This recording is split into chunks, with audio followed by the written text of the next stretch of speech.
In today's video, I'm going to teach you how to create a form in Slack. We'll walk you through it step by step, so by the end, you'll know exactly how to start collecting information from your team directly inside Slack without needing any extra tools or complicated setup. First, open Slack on your desktop or in your browser if you prefer the web version.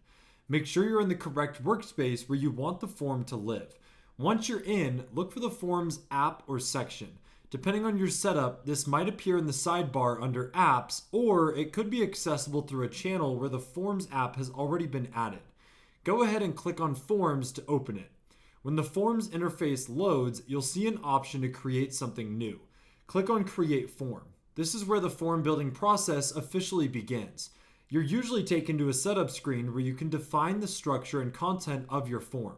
At this point, you have two main ways to build it. The first way is to start from a template. To do that, click on Browse Templates. Templates are really useful if you're creating something common like a simple feedback form, a request form, or a daily check-in. When you choose a template, it will automatically load a set of pre-configured questions and input fields.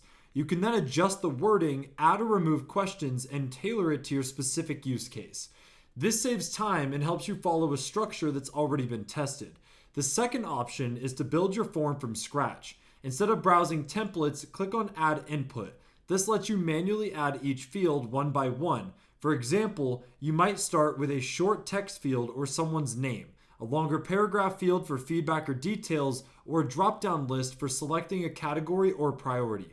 Each time you click Add Input, you can choose the type of field and set things like labels, placeholder text, and whether a question is required. As you add more inputs, think about the information you truly need. Keeping your form focused and concise makes it more likely that people in your Slack workspace will fill it out quickly and accurately. And when you're happy with all the inputs, you could save and share the form in the relevant channel so your teammates can start using it right away.